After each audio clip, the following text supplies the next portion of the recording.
Hello friends and welcome back to this video. आज हम लोग पढ़ेंगे टाइप ऑफ केमिकल रिएक्शंस के बारे में, जो कि पार्ट है chapter 3 chemical reaction and equations का।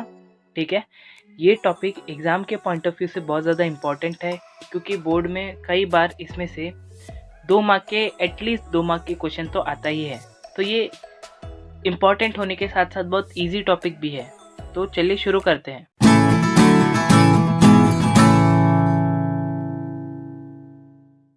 तो यहाँ पर पहला रिएक्शन कौन सा है फ्रेंड्स? यहाँ पर पहला रिएक्शन है कॉम्बिनेशन रिएक्शन। ठीक है, जिसको हम लोग सिंथेसिस रिएक्शन भी बोलते हैं फ्रेंड्स। तो इसमें क्या होता है देखते हैं हम लोग।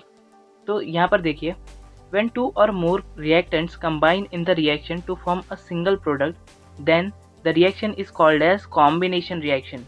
NCERT के बुक्स में फ्रेंड्स इसका नाम दे रखा है सिंथेसिस रिएक्शन। ठीक है, तो अगर आप लोगों को कोई पूछ लेता है सिंथेसिस रिएक्शन क्या है, तो वो कॉम्बिनेशन रिएक्शन ही होता है फ्रेंड्स। तो देखो यहाँ पर एक एग्जांपल दिया हुआ है 2Mg प्लस O2। यहाँ पर क्या बन रहा है 2MgO, मतलब क्या बन रहा है, दो रिएक्टेंट से क्या बन रहा है, एक प्रोडक्ट बन रहा है। ठीक है, इस काइंड ऑफ रिएक्शन को हम लोग क्या बोलते हैं, कॉम्बिनेशन रिएक्शन।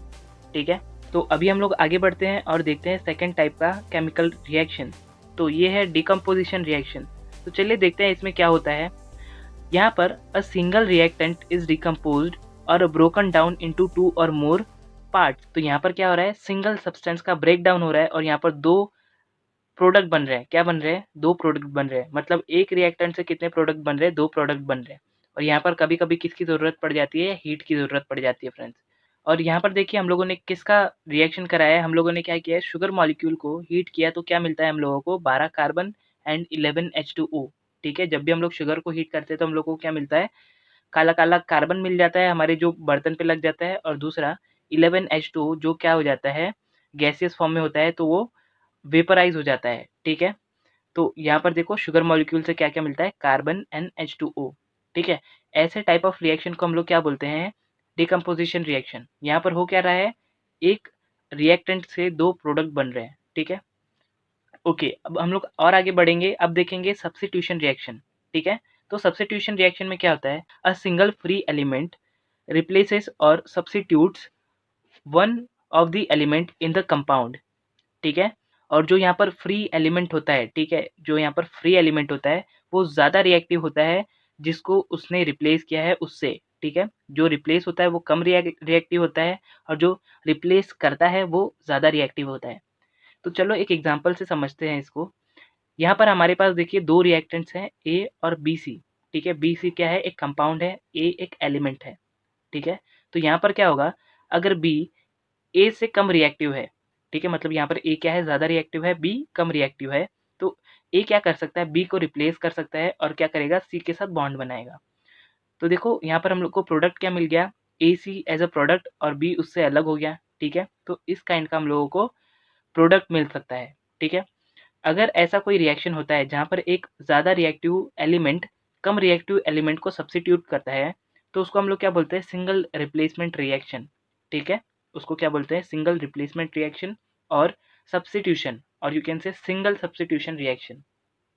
ठीक है, तो एग्जाम में लिखने के लिए सबसे ईजिएस्ट केमिकल इक्वेशन कौन सा होगा, ये वाला नीचे वाला, जिसमें CuSO4 यानी कॉपर सल्फेट का एक्वस सोल्यूशन में जब हम लोग जिंक डस्ट डालते हैं तो क्या होता है, वहाँ पर ZnSO4 बनता है जो कि कलरलेस होता है और कॉपर के मॉलिक्यूल्स जो होते हैं, या फिर you can say solid copper side में सब्स्टिट्यूट हो जाता है। ठीक है, सब्स्टिट्यूट होना मतलब जमा हो जाता है। ठीक है, CuSO4 ब्लू कलर का होता है और जो हमारा ये नया वाला सॉल्यूशन बन रहा है एक्वस सॉल्यूशन, वो क्या होगा, कलरलेस होता है।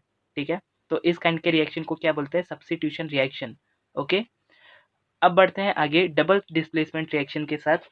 तो यहाँ पर देखो क्या होता है the reaction in which the ions in the reactants are exchanged to form a precipitate are called double displacement reaction. तो देखिए यहाँ पर क्या हो रहा है, यहाँ पर क्या हो रहा है, दोनों जो कंपाउंड है, ठीक है, यहाँ पर दोनों कंपाउंड होंगे, वो क्या करेंगे, अपने एक दूसरे के पार्टनर को चेंज कर लेंगे। ठीक है, तो यहाँ पर देखो क्या हो रहा है, यहाँ पर बी जो है वो डी से एक्सचेंज हो जा रहा है। ठीक है, मतलब बी और डी एक दूसरे में एक्सचेंज हो जा रहे हैं और क्या फॉर्म कर रहे हैं, A D and C B. ठीक है, क्या क्या फॉर्म हो रहा है यहाँ पर, A B and C D. देखो एक दूसरे के आयंस क्या हो गया, यहाँ पर चेंज हो गए। इस काइंड के रिएक्शन को हम लोग क्या बोलते हैं, डबल डिस्प्लेसमेंट रिएक्शन। ठीक है, यहाँ पर दो डिस्प्लेसमेंट हो रहा है, यहाँ पर डी इस साइड आ रहा है और बी इस साइड चले जा रहा है। ठीक है, और इसका अगर हम लोग एग्जाम्पल देखेंगे तो यहाँ पर नीचे दिया हुआ है, जैसे कि यहाँ पर NaCl है और AgNO3 है। ये दोनों क्या करेंगे, अपने आयन्स को चेंज कर लेंगे। सोडियम के साथ कौन चला जाएगा, NO3, और सिल्वर के साथ कौन आ जाएगा, Cl, ठीक है, क्लोरीन आ जाएगा। तो क्या फॉर्म होगा, NaNO3 एंड AgCl, ठीक है। तो ये था डबल डिस्प्लेसमेंट रिएक्शन। ओके, अब हम लोग देखेंगे एंडोथर्मिक रिएक्शन क्या होता है और एक्सोथर्मिक रिएक्शन क्या होता है। ये भी अगेन एक इम्पॉर्टेंट टॉपिक है, इसमें से भी क्वेश्चन नॉर्मली आते हैं बोर्ड एग्जाम्स में, ठीक है।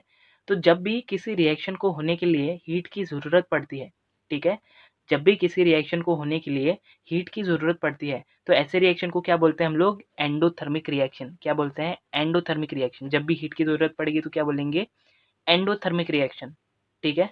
और जब भी रिएक्शन होने के बाद हम लोगों को हीट मिलता है, ठीक है, जब भी रिएक्शन होने के बाद हम लोगों को हीट मिलता है, तो ऐसे रिएक्शन को क्या बोलेंगे, एक्सोथर्मिक रिएक्शन, ठीक है। तो ऐसे रिएक्शन को क्या बोलेंगे, एक्सोथर्मिक। जब हम लोगों को हीट देना पड़ा तो क्या बोलते हैं, एंडोथर्मिक। जब हम लोगों को सामने से हीट मिला तो उसको क्या बोलेंगे, एक्सोथर्मिक रिएक्शन, ठीक है। तो अगर आप लोगों को इस वीडियो में कुछ भी समझ में आया तो वीडियो को लाइक कर दो, अपने दोस्तों के साथ शेयर कर दो और चैनल को सब्सक्राइब कर दो। आज के लिए इतना ही। Thanks for watching this video.